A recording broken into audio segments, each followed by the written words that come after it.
네, 고성급 칼럼 진행하겠습니다.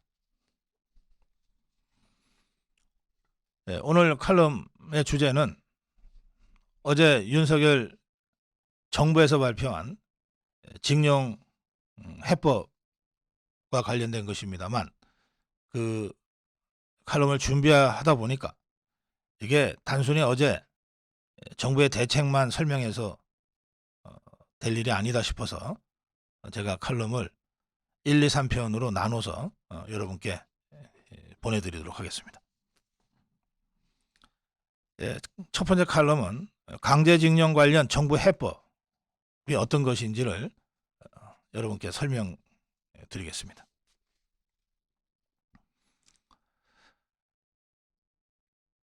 어제 박진 외교부 장관이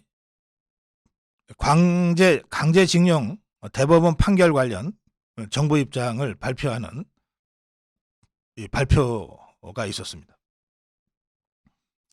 이 발표 전문을 보면 이렇습니다. 중요한 문건이니까 좀 길더라도 여러분 함께 귀를 기울여 주시기 바랍니다. 정부는 1965년 한일 국교 정상화 이래 구축되어 온 양국 간의 긴밀한 우호 협력 관계를 바탕으로 앞으로 한일 관계를 미래지향적으로 보다 높은 차원으로 발전시켜 나가고자 하는 의지를 가지고 있습니다. 정부는 강제징용 피해자분들께서 오랜 기간 동안 겪으신 고통과 아픔에 대해 깊이 공감하며 고령의 피해자 및 유족분들의 아픔과 상처가 조속히 치유될 수 있도록 최대한 노력해갈 것입니다. 2018년 10월과 11월 일제강점기 강제징용 사건에 대한 대법원 판결 이후 2019년 7월 일본의 수출 규제가 발표됐습니다. 또 2019년 8월 우리는 한일 군사정보 보호협정 종료를 통보했습니다. 문재인 정권 때죠. 경색된 한일 관계는 지금까지 사실상 방치되어 왔습니다. 그러다가 2022년 5월 윤석열 정부가 출범했습니다. 정부는 강제징용 피해자 측의 의견을 존중하면서 한일 양국의 공동이익에 부합하는 합리적 해결 방안을 마련하기 위해 노력해왔습니다. 지난해 4차례의 민관협의회, 올해 1월 공개 토론회, 외교장관의 피해자, 유가족 직접 면담 등을 통해 피해자 측을 비롯한 각계각층의 의견을 수렴해 왔습니다. 이를 바탕으로 5차례의 한일 외교장관 회담 등 고위급을 포함한 양국 외교당국 간 긴밀한 협의를 통해 우리 입장을 충실히 전달하면서 일본의 성의 있는 호응을 촉구해 왔습니다. 정부는 이러한 국내적 의견 수렴 및 대일 협의 결과 등을 바탕으로 강제징용 대법원 판결 관련 다음과 같은 방안을 발표합니다. 대일 항쟁기 강제동원 피해 조사 및 국외 강제동원 희생자 등 지원에 관한 특별법 제정 이후 설립된 행정안전부 산하 일제 강제동원 피해자 지원재단, 이하 재단으로 부릅니다. 이 재단이 강제징용 피해자 유족 지원 및 피해 구제의 일환으로 2018년 대법원의 3건의 확정 판결 원고분들께 판결금 및 지연이자를 지급할 예정입니다. 동재단은 현재 계류 중인 강제징용 관련 여타 소송이 원고 승소로 확정될 경우 동 판결금 및 지연이자 역시 원고분들께 지급할 예정입니다.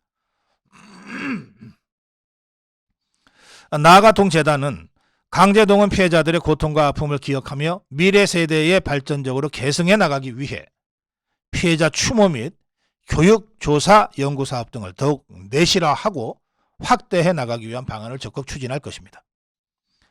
재원과 관련해서는 이 재단의 재원과 관련해서는 민간의 자발적 기여 등을 통해 마련하고 향후 재단의 목적 사업과 관련한 가용 재원을 더욱 확충해 나갈 것입니다.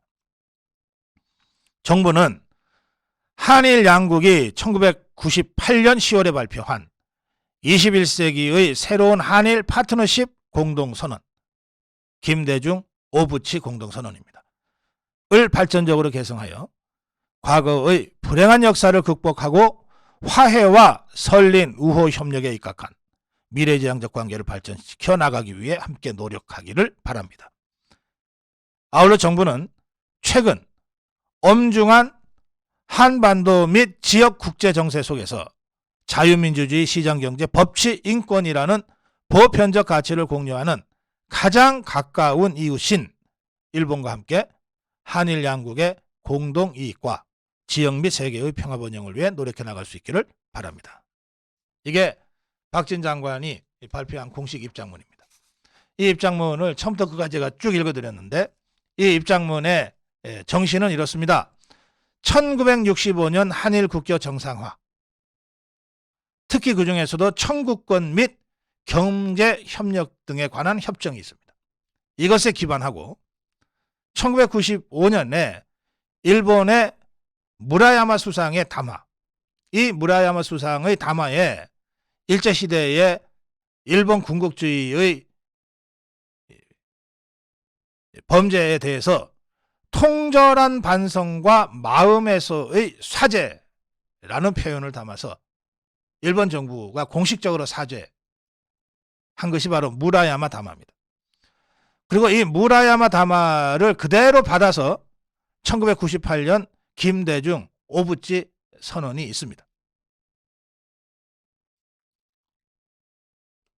그리고 이 김대중 오부치 선언 이후에 며칠 전에 있었던 윤석열 대통령의 3.1절 담화가 있습니다. 미래를 향해 나가자. 그리고 오늘 일주일 만에 박진 외교부 장관의 정부 입장이 발표가 된 겁니다. 그러니까 이 박진 장관의 발표문에 나오는 해법은 윤석열 정부 들어서 급하게 만든 것이 아닙니다. 1965년 한일국교 정상화 회담, 그 이후 60여 년간에 걸쳐 하나하나 차근차근 진전되어 온 한일 관계의 정상화를 위한 수많은 외교적 노력의 성과가 담겨져 있는 겁니다. 그리고 이 담화, 이 외교부 장관의 이 발표문의 전반부에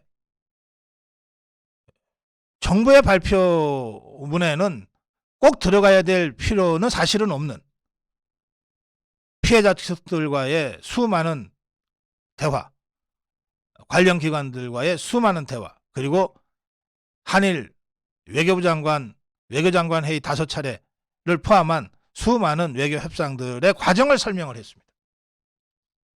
윤석열 정부가 피해자들과는 한마디 상의도 없이 관련 기관들의 의견은 듣지도 않고 한일 간의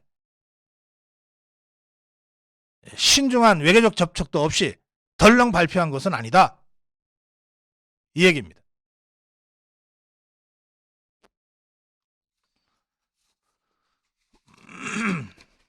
어제 박진 외교부 장관의 이 발표에 대해서 직접 피해자, 지금 3분이 살아 생존해 계신데요. 직접 피해자 양금덕 할머니, 이춘식 할아버지는 모두 정부 해법에 반대했다고 합니다. 직접 피해자 당사자로서는 어제 우리 정부의 발표가 미흡하고 미진하고 일본 정부의 공식 사과도 없이 내가 무슨 동양하듯이 주는 돈 받을 수 없다, 이렇게 거부할 수 있다고 저는 생각합니다. 또 이 피해자 지원단체와 대리인단도 정부 해법, 정부의 발표에 대해서 한국 정부가 일본 강제동원 가해 기업의 사법적 책임을 면책시켜주는 것이다, 이렇게 비판을 했습니다.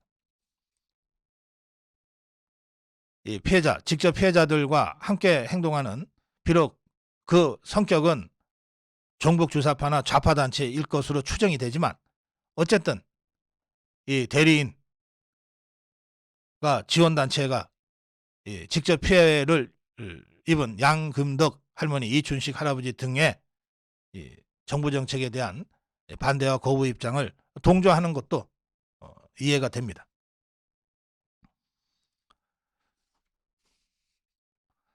앞으로 재단은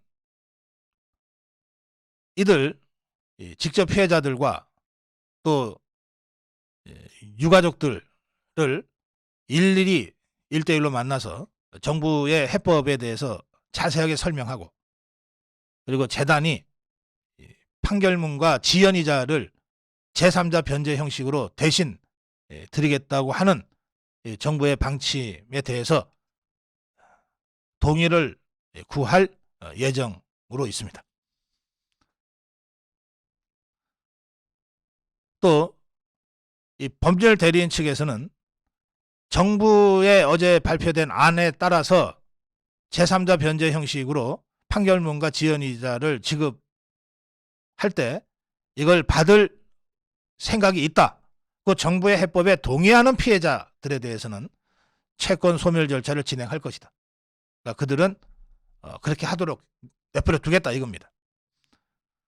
단 정부의 해법에 동의하지 않는 피해자들에 대해서는 이전과 같이 집행 절차를 진행할 것이다 했는데, 이 집행 절차는 뭐냐 하면 이들 피해자들이 직접 피해를 입은 일본 기업들을 상대로 소송을 해서 이 일본 기업들에 대해서 대법원이 일단 재산 압류 조치를 취해놨거든요.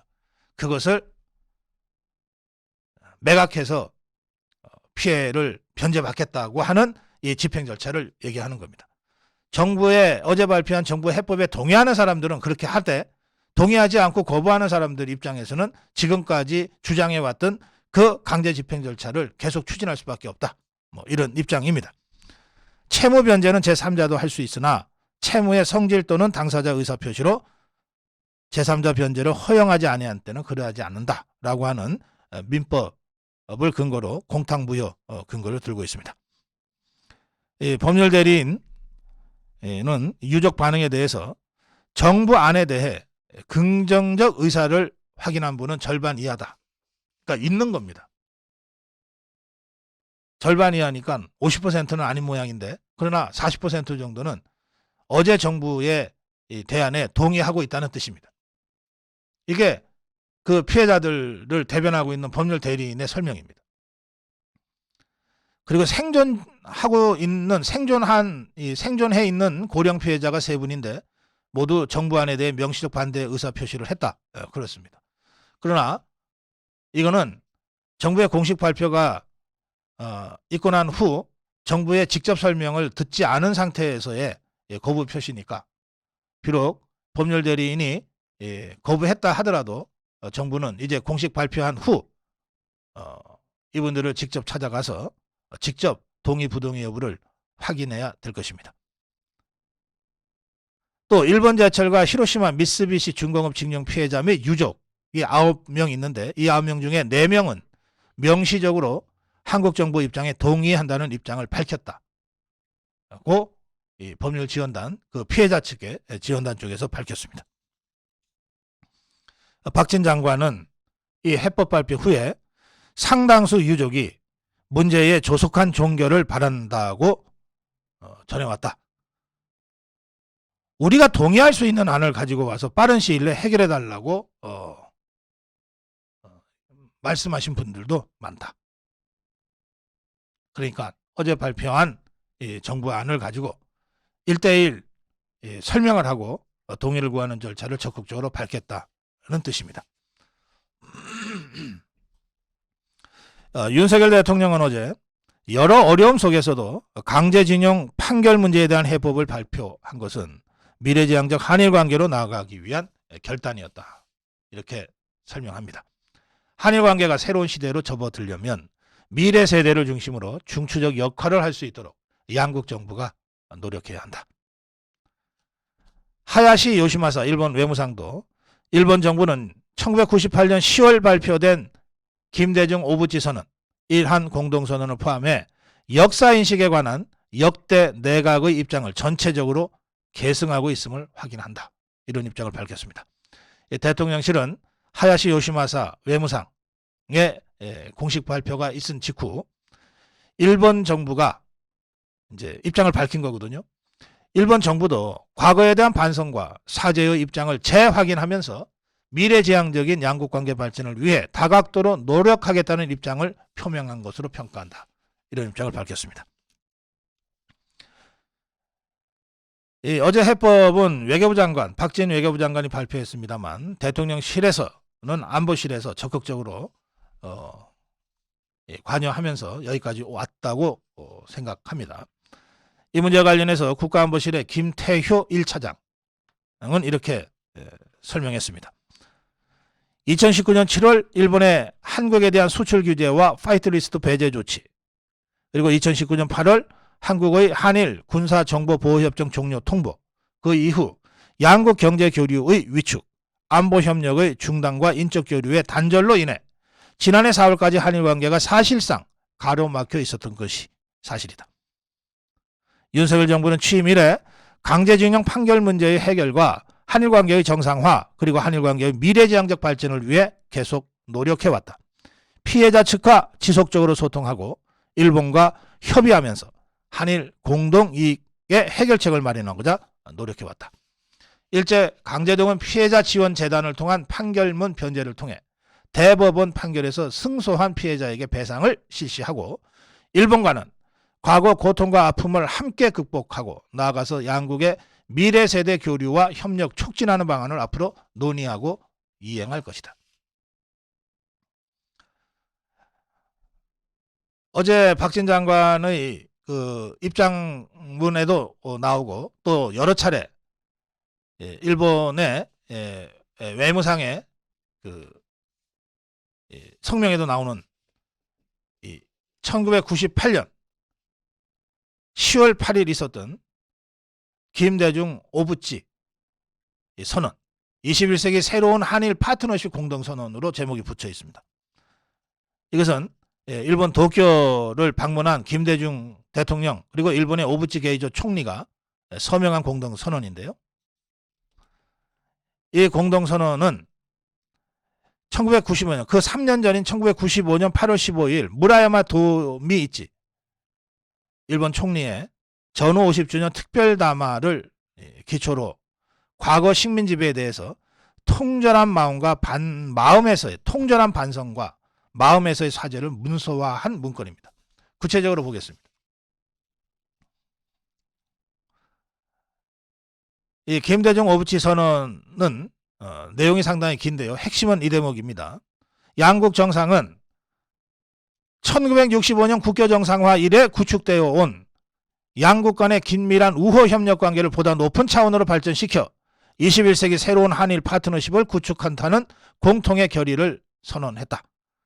오부치 총리 대신은 금세기 한일 양국 관계를 돌이켜보고 일본이 과거 한때 식민지 지배로 인하여 한국 국민에게 다대한 손해와 고통을 안겨주었다는 역사적 사실을 겸허히 받아들이면서 이에 대하여 통절한 반성과 마음으로부터의 사죄를 했다. 이게 그 3년 전 무라야마 총리의 그 종전 50주년 기념사의 핵심입니다. 통절한 반성과 마음으로부터의 사죄. 이것을 3년 뒤 김대중과 오부치가 도쿄에서 양국 정상의 선언 형태로 문서화 시켜놓은 겁니다. 그리고 우리 정부의 어제 이 발표에 대해서 일본 외무상이 바로 이 김대중 오부치 선언을 계승하겠다라고 설명을 다시 한 겁니다. 그래서 제가 어제 윤석열 정부의 이 해법 제시는 1965년 한일국교 정상화까지 소급해서 살펴보지 않으면 그 의미를 정확하게 이해할 수 없다. 그렇게 제가 말씀을 처음부터 드린 겁니다. 그런데 어제 정부의 발표가 있자 직접 피해자의 거부, 동양받지는 않겠다 이런 반응은 저희 충분히 이해가 되지만 더불어민주당과 정의당의 공세는 도저히 이해할 수가 없습니다. 제3자 변제를 택한 이 정부의 이 대책에 대해서 이재명이는 가히 3전도의 굴욕에 버금가는 외교사 최대 치욕이자 오점이 아닐 수 없다 이랬습니다. 일본 전범 기업들이 아니라 우리 기업들이 마련한 재원으로 배상하고 일본 사과도 기존 담화를 반복하는 수준에 그칠 전망이다 이랬는데 그 기존 담화가 바로 김대중 오부치 선언이고 무라야마 담화입니다. 그러니까 어제 우리 윤석열 정부의 해법을 삼전도의 구력인이 운운하면서 친일 매국으로 매도하는 순간 김대중이가 친일파였다고 하는 것을 만천하에 공표하는 것과 똑같습니다. 이 이재명 이자 무슨 소리를 하는지 지도 모르고 떠드는 겁니다.